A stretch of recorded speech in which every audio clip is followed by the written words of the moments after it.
Story 1, The Voice That Followed US Home. People think the desert is empty. They're wrong. It's full of things that learned how to stay quiet. I grew up in northern Arizona, not far from land my grandmother always referred to as the old ground. She never explained what that meant. Just that it was older than roads, older than fences, and older than the idea that humans were ever alone out there. When I was a kid, she gave me 3 rules. Never whistle at night. Never follow voices you can't see. And if someone calls your name from the dark, no matter how familiar it sounds, don't answer. I broke all 3 rules the summer I turned 22. That was the year my friends and I decided to camp in the desert, miles from town, where the stars felt close enough to touch and the cell signal died before the dirt road ended. There were 4 of us, me, my cousin Eli, his girlfriend Marissa, and our friend Jonah. We arrived just before sunset. The land was flat and wide, broken only by low scrub and distant rock formations that looked like crouched animals if you stared too long. The wind carried a smell I couldn't place, dry, metallic, old. Eli laughed when I mentioned it. "Man, you're just not used to being out here," he said. "This place is nothing." My grandmother's voice whispered in the back of my head. "Nothing is where they hide best." That first night passed without incident. We built a fire, drank cheap beer, told stupid stories. When the flames died low, the desert went quiet in a way that made my ears ring. No insects. No birds. Just wind brushing sand against itself. I noticed something strange then. The darkness beyond the fire didn't move. Usually, shadows shift. Trees sway. Shapes breathe. But beyond the firelight, everything felt fixed. Like we were inside a bowl of black glass. I didn't sleep much. Sometime after midnight, I heard footsteps circling our camp. Slow. Uneven. Too close. I sat up, heart hammering, but the others slept on. The sound stopped behind my tent. I held my breath. Then a voice spoke.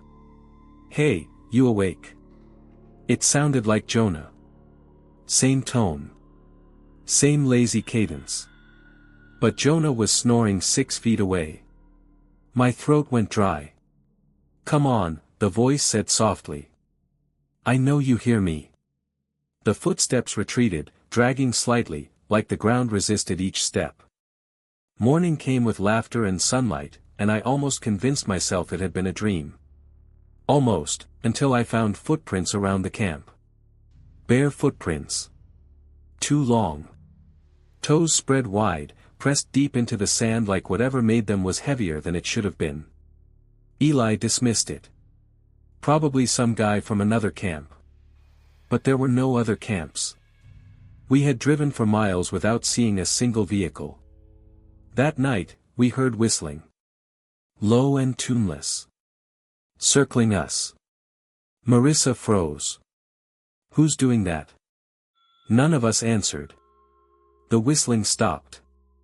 Then came a voice. This time, it was my mother. Calling my name the way she did when something was wrong. "Please," she said from somewhere out in the dark. "I need help." My hands shook so badly I nearly dropped my flashlight. Eli stood up. "That's not funny." "I didn't do anything," Jonah whispered. The voice repeated itself, closer now. Same inflection. Same small catch in the breath. Perfect. Too perfect. I remembered my grandmother's rule and forced myself to stay silent. The fire flared suddenly, sending sparks into the air. And in that brief flash of light, I saw something standing just beyond the circle. Tall. Thin. Wrong. Its limbs bent slightly backward, like it hadn't learned how joints were supposed to work. Its head tilted, listening, skin pale and stretched tight over its face like a mask pulled too far. When the light faded, it was gone. Jonah screamed. We didn't sleep after that. At dawn, we packed up in silence. No one joked. No one laughed. The desert felt closer now, like it leaned in when we moved. Halfway back to the truck, Marissa stopped. "Do you hear that?" she asked. We all listened. Footsteps. Matching ours. Stopping when we stopped. Moving when we moved. Eli grabbed Marissa's hand. "Don't look back." That was when Jonah did. He turned, and screamed again. "It's wearing you," he said, pointing at Eli. We ran. The truck started on the first try, thank God, and we tore down the dirt road, dust swallowing the world behind us. Relief didn't come right away. It came an hour later, when the sun was high and the road turned to pavement. We laughed then. Nervous, shaky laughs. Promised never to talk about it again. We broke that promise, too. Because that night, back in town, Eli got a call. From Marissa. Crying. Begging him to come get her. But Marissa was sitting beside him on the couch. Her phone rang a second later. Unknown number. When Eli answered, the voice on the other end whispered, "Why did you leave me out there?" Marissa started screaming. We disconnected the call. Turned off our phones. It didn't help. For weeks after, neighbors reported seeing someone standing outside our houses at night. Someone who looked like us. Someone who waved. Someone who smiled too wide. Jonah moved away. Marissa stopped sleeping. Eli stopped answering his phone entirely. As for me, I went to my grandmother. I told her everything. She listened quietly, then nodded once. "They followed you," she said. "That happens when they're curious." I asked how to make it stop. She shook her head. "You don't. You just don't invite them in." That was years ago. I still hear whistling sometimes when the sun goes down. Still hear my name spoken in voices that know me too well. And every now and then, I see someone standing at the edge of my yard. Looking exactly like me. Smiling. Waiting for me to answer.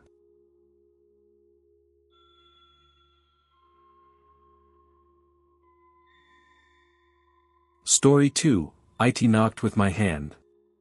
The reservation road didn't have a name. It didn't need one. Everyone who lived nearby just called it the cut-through, a narrow strip of cracked asphalt that sliced between miles of open land and dead brush. No streetlights. No houses. Just a straight shot from the highway to the outskirts of town. People avoided it at night. I didn't. I was 27, newly divorced, and working night shifts at a regional clinic. The drive home shaved 15 minutes off my commute, and after 12-hour shifts, 15 minutes felt like mercy. The first time I saw it, I thought it was roadkill. Something dark lay sprawled across the pavement ahead, misshapen and still. I slowed instinctively, headlights crawling over it. Then it stood up. Not fast. Not sudden. It unfolded. Too many joints bending in directions that made my chest tighten. It rose to its feet with its back to me, tall and narrow, its silhouette almost human except for the way its shoulders hunched forward, like it was embarrassed to be seen. I slammed the brakes. The thing turned its head. And I saw my face. Not perfectly. The skin looked stretched, like it had been pulled over the skull and forgotten there. The eyes sat just a little too far apart. The mouth curved into a smile that didn't reach them. I screamed and floored it. The thing didn't chase me. That was worse. I told myself exhaustion had finally cracked my brain. Hallucinations happened. Stress did things to people. I didn't tell anyone. I took the long way home after that. 2 weeks later, I heard knocking at my door. 3 slow knocks. Measured. Polite. I checked the time. 2:17 a.m. No one ever visited me that late. I looked through the peephole.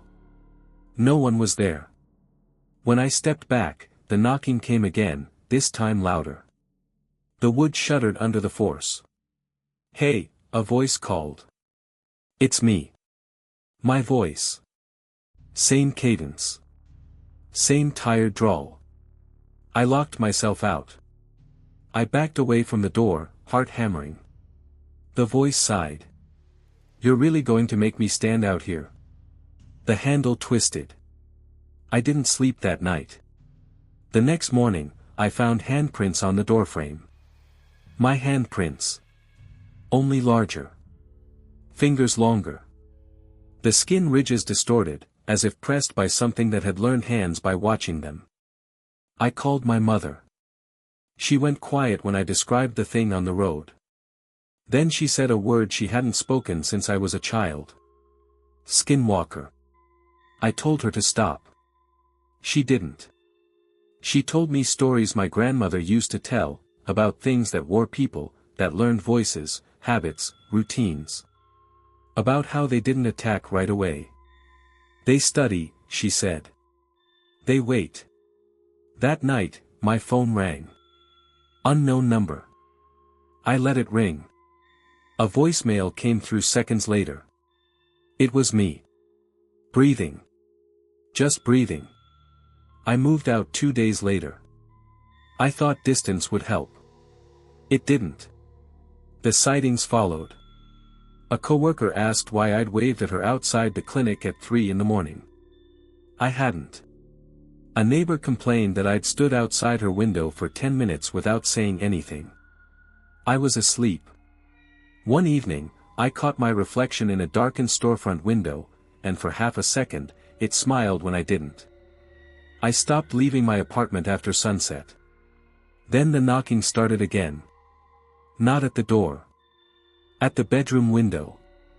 Soft taps. Fingernails. "I know you're awake," it whispered. I pressed my hands over my ears. It laughed.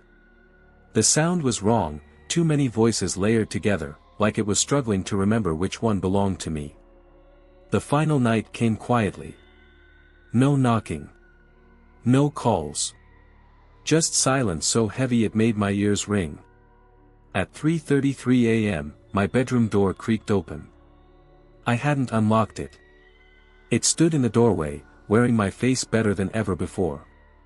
The skin fit now. The movements were smoother. Confident. "I think I'm ready," it said. I couldn't move. It stepped closer, studying me with my own eyes. "You were so easy to learn," it continued. "You live alone. You answer your phone. You talk to yourself when you're tired." It reached out and placed a hand on my chest. Its hand was warm. Human. "I don't need you anymore," it whispered. I don't remember falling asleep. I woke up in the morning with sunlight on my face and my phone buzzing beside me. A missed call. From my own number. I checked the mirror. Everything looked normal. Too normal. My smile came easily. My reflection matched it perfectly. That was 3 years ago. People tell me I seem different now. Calmer. More confident. Sometimes, when I pass a dark road at night, I feel something watching me with recognition. Like it knows me. And when someone knocks on my door after midnight, I always answer.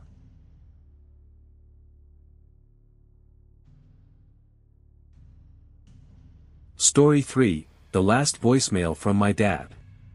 If you live far enough out, you learn the difference between quiet and empty.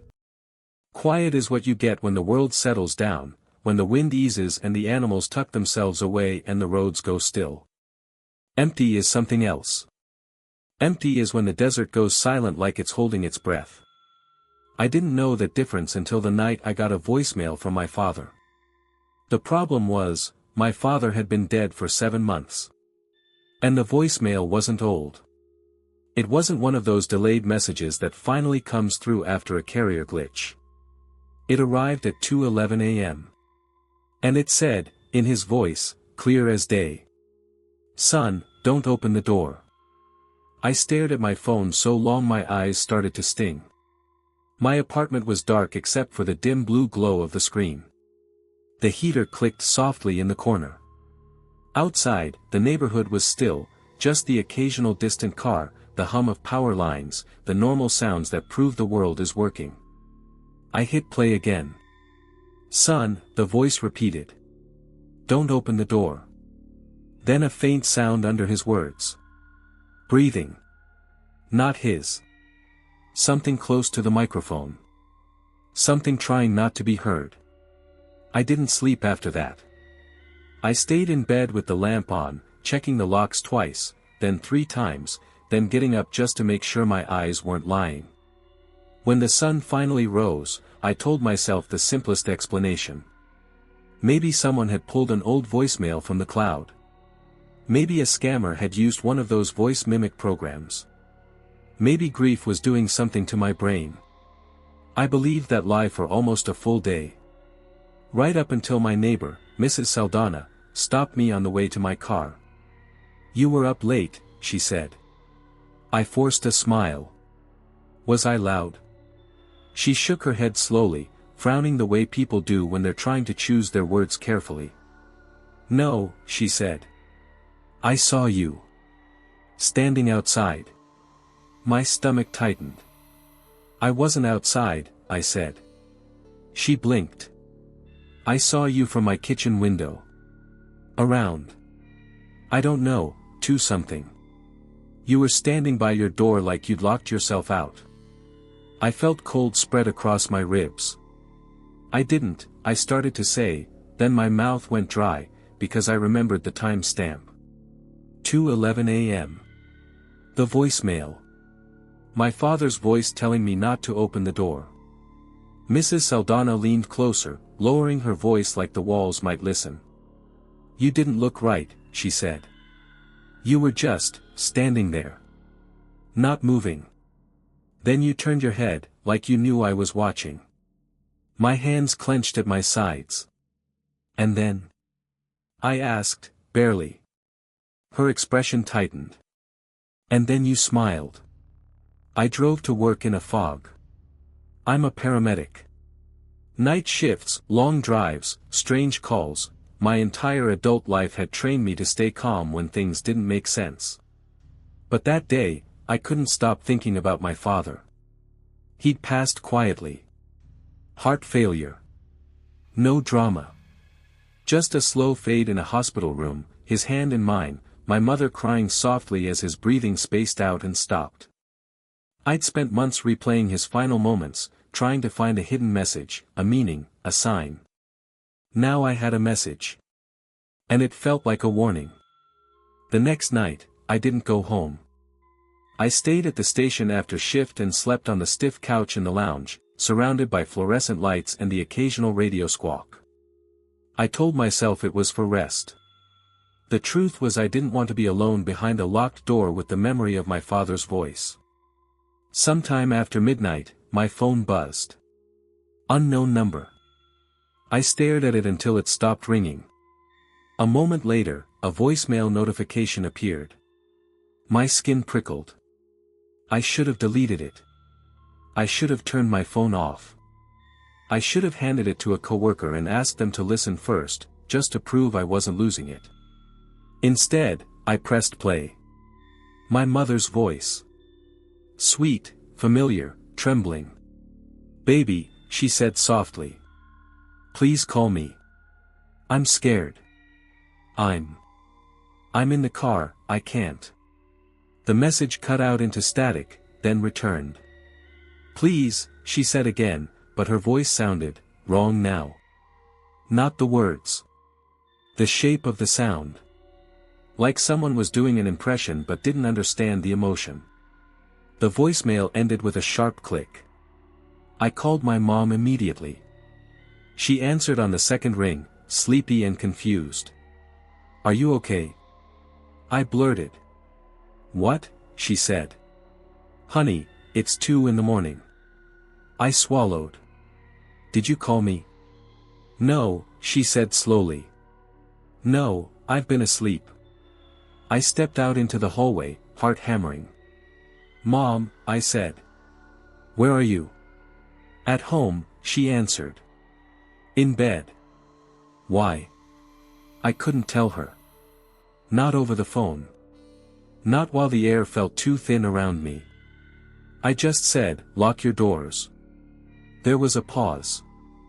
Then her voice sharpened, fear cutting through the sleep. Why? Just do it, I said. Please. She did. I heard the deadbolt click. The chain slide. I heard her breathing change. Honey, she whispered, what's happening? I almost told her everything. But a memory rose up, my father's voice, don't open the door. I didn't want to turn my mother's house into a place she would fear. So I lied. It's nothing, I said. Bad dream. I'm sorry. After I hung up, I leaned against the wall and tried to make sense of what I knew. Someone had my number. Someone had recordings of my family. Someone was calling me in voices that belonged to people I loved. But that still didn't explain Mrs. Saldana seeing me outside at 2 a.m. Unless. I didn't like the thought that formed. Unless the calls weren't meant for me. Unless the calls were bait. The next day, I drove to my mother's house, an old stucco place on the edge of town where the suburbs thinned out into scrub. She looked tired when she opened the door, like she hadn't slept either. You scared me, she said, pulling me into a hug. Her hands trembled against my back. I'm sorry, I murmured. She stepped back, studying my face, like she was making sure I was real. What did you mean, lock my doors? She asked. I hesitated, then decided to tell her the safest version. I got a weird voicemail, I said. Sounded like you. Her expression tightened instantly. No, she whispered. No what? She shook her head slowly. Your grandmother, she used to say. My mother rarely talked about my grandmother's old stories. Not since Dad died. Not since grief had already made the house feel haunted. What did she say? I asked. Mom's gaze drifted past me, toward the wide living room window that looked out over the desert edge. She said sometimes, Mom murmured, things out there copy voices. My throat went tight. She continued, almost like she was reciting something she tried to forget. They call you outside.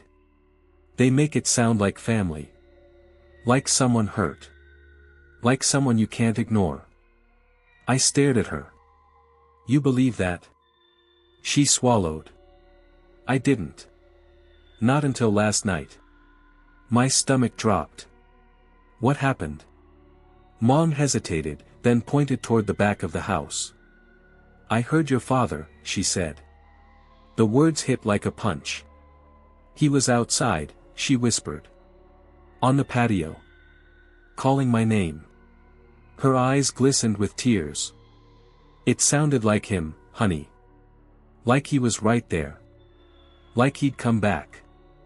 I stepped closer. Did you? No, she snapped, fear flashing. No. I stayed inside. I remembered what Mama said. I stayed inside. She drew a shaky breath. But it walked around the house, she continued. Slow. Like it had all the time in the world. My skin crawled. And then, she said, voice breaking, it knocked. I didn't want to look at the back door, but my eyes drifted there anyway. Mom crossed her arms, hugging herself. I prayed, she whispered. I didn't know what else to do. I nodded, trying to stay calm for her. I wanted to call the police. I wanted to set up cameras, motion lights, alarms. I wanted to do something logical. Instead, I asked, did it say anything else? Mom's face went pale. Yes, she said. It said. Her throat worked like she was swallowing something sharp. It said, I'm cold. The words felt like ice down my spine. Because that was something my father used to say when he was sick. When his hands shook. When the world felt too big for him. "I'm cold," he'd whisper, and Mom would tuck blankets around him, rubbing his arms like she could warm him back into strength. Whatever had knocked on her door had known that. That night, I stayed at my mother's house. Not because I thought I could protect her, but because the thought of leaving her alone made me feel guilty in a way I couldn't name. We locked every door, every window. I checked the backyard. I checked the fences. I checked the shed. I checked the dark corners behind the cactus where shadows collected. Everything looked normal. That's what made it worse. We sat in the living room with the TV on low, not really watching, just keeping the sound alive so the house wouldn't sink into that unnatural silence. At 11:47 p.m., the power flickered.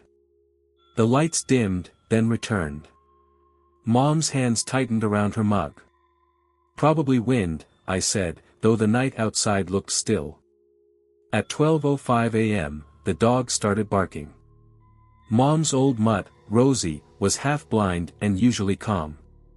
Tonight she stood rigid near the back door, barking with a force that didn't fit her frail body. "Rosie," Mom whispered. "Stop." Rosie didn't. I stood, grabbed my flashlight, and moved toward the door. Mom caught my wrist. "Don't," she hissed. "I'm not opening it," I said quietly. I peered through the blinds. The backyard was dark. The porch light cast a pale pool over the patio tiles. At first, I saw nothing. Then I noticed the shape at the edge of the light. A figure crouched low near the patio steps, like it was studying the door. It didn't move. It just waited. The outline looked human, but the proportions were off. Too long in the arms. Too narrow in the shoulders. Like something had tried to assemble a person from memory. Rosie barked until she choked, then whimpered, backing away. The figure lifted its head slowly. And even from behind the blinds, even with the shadow covering most of its face, I felt it looking straight at me. Then it stood. The motion was smooth, practiced.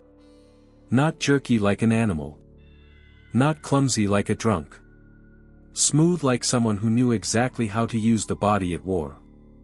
It stepped into the porch light. And I saw. My father. Not young. Not healthy. The version of him from his final months. Thinner. Paler. His posture slightly stooped. He looked exactly the way he had when we buried him. Mom made a sound in her throat that wasn't quite a sob and wasn't quite a scream. "Don't," I whispered to her. "Don't." My father's face turned toward the door. He smiled. His lips parted. And he spoke in my father's voice. "Open up," he said gently. "It's okay." Mom surged forward without thinking, hand reaching for the lock. I grabbed her around the waist and pulled her back hard enough that we stumbled. "Mom!" I snapped. She fought me like someone drowning fights the hand trying to save them. "That's him," she cried. "That's my husband." "No," I hissed. "No, it isn't." Outside, the thing's smile widened. It tilted its head. And its voice shifted. It became mine. "Mom," it called softly. "Please. Let me in. I'm hurt." My blood ran cold. Because it wasn't just copying a voice. It was copying the right voice. The one that would work. Mom stopped struggling. Her breathing came in sharp, broken pulls. Tears streamed down her face. I held her tighter, anchoring her to the floor. The thing outside stepped closer to the door, moving like it belonged there. Its face flickered, just for a second. Like a mask slipping. The skin around its cheekbone stretched too far. The smile held too long. The eyes looked too dark, too reflective, like wet stones in moonlight. Then it was my father again. It lifted a hand. And knocked. 3 slow knocks. Measured. polite. My father's voice whispered through the glass. I'm cold. Mom sobbed into my shoulder. Oh God, she whispered. The thing knocked again, harder. The entire doorframe shuddered. Rosie whined and pressed herself against the couch, trembling so hard her nails clicked against the tile. I backed Mom toward the hallway. Get to your room, I whispered. Lock the door. She shook her head, panic widening her eyes. What about you? I'll be right behind you, I lied. She hesitated, then moved down the hallway like a sleepwalker, hands covering her mouth. I stayed near the living room, listening. The knock stopped. Silence. Then a new sound, soft scratching near the bottom of the door, like fingernails testing the wood. My father's voice spoke again, softer now. Son, it said. My stomach turned. Open the door, it whispered. I miss you. My eyes burned. Grief is a dangerous thing. It opens doors you swore you'd keep shut. I swallowed hard and forced myself to speak, loud enough for it to hear. You're not him, I said. The scratching stopped. A pause. Then the voice chuckled, low and wrong. And it answered in my voice. Prove it. The porch light flickered. For a moment, the backyard went dim, then bright again. And when it brightened, I saw the thing's shadow on the patio tiles. The shadow didn't match the body. The body looked like my father. The shadow looked like something with a long neck and limbs too thin, bent like a spider's. My throat tightened. That was when I understood. Whatever stood outside didn't become my father. It wore him. Like clothing. And it was waiting for me to invite it in. Because it couldn't cross the threshold without permission. At least, that's what I hoped. I backed away from the door, stepping into the hallway. I didn't run. Something in my instincts told me not to give it the satisfaction of chasing. I moved slowly, quietly, toward my mother's bedroom. Behind me, the doorknob turned. Once. Twice. Then stopped. The house fell into that unnatural silence again. Empty. I reached my mother's door and slipped inside, locking it behind me. She sat on the bed, knees drawn up, eyes wide and wet. Is it gone? She whispered. I listened. No knocks. No scratching. No footsteps. Maybe, I said. We sat in the dark, breathing quietly, waiting for the next sound. Minutes passed. Then my phone buzzed. Unknown number. I didn't answer. A voicemail appeared. My father's voice again, clear and calm. Son, it said. You did the right thing. I froze. Mom stared at me. What is it? My hands shook as I lowered the phone. Then the voicemail continued. But the voice changed mid-sentence, like someone losing control of an impersonation. You did the right, it said, then warped into a low, layered sound, like several mouths speaking at once. Thing. Then it whispered, right into the microphone, with a smile you could hear. I'm learning. The message ended. Outside the bedroom door, a single knock sounded. Soft. Polite. And my own voice called from the hallway. Mom. It's okay. Open up. Mom covered her mouth to keep from screaming. I stared at the door, pulse roaring in my ears. Because I was inside the room. And it was outside, using my voice like it belonged to it. The knock came again. And again. Slowly, patiently. Like it had all the time in the world. Like it knew that eventually, grief or fear or exhaustion would make someone slip. I don't know how long we stayed in that room. Hours, maybe. The night felt endless. Eventually the knocking stopped. Dawn came pale and thin, like the sun was afraid to fully rise. When we finally opened the bedroom door, the hallway was empty. The back door was still locked. No broken windows. No signs of forced entry. Only Rosie, sitting near the living room, staring at the back door like she expected it to speak again. On the patio outside, there were footprints in the dust. Bare feet. Too long. And beside them, a second set of prints, shoe prints. My shoe prints. Leading from the back door into the yard. As if I had walked outside in the night. As if I had opened the door. Mom saw them and started crying again. We called a family friend from the community, an older man who understood the old stories and didn't laugh when we described what happened. He walked the yard slowly, eyes narrowed, then stopped at the edge of the porch light's reach. He crouched, touched the dust lightly, and frowned. "It was close," he said. "How do we stop it?" I asked. He looked up at me, his eyes dark and serious. "You don't stop it," he said. "You outlast it." He stood, brushing dust from his fingers. "Don't answer voices at night," he continued. "Don't follow footsteps you can't see. Don't open doors for what you want to believe." He paused, then added something that made my stomach twist. "And don't stay alone."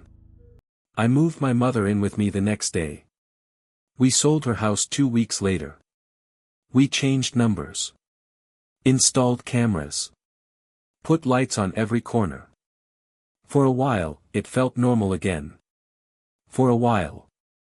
Then, one night, months later, as I was taking the trash out behind my apartment complex, I heard a familiar voice from the darkness between the dumpsters and the fence.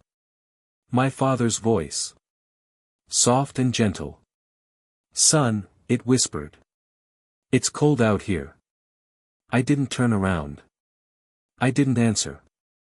I walked back inside and locked the door. But as I slid the deadbolt into place, my phone buzzed. One new voicemail. No caller ID. I didn't have to play it to know. Still. I did. My own voice, close to the microphone, whispered. "Next time, you'll believe me."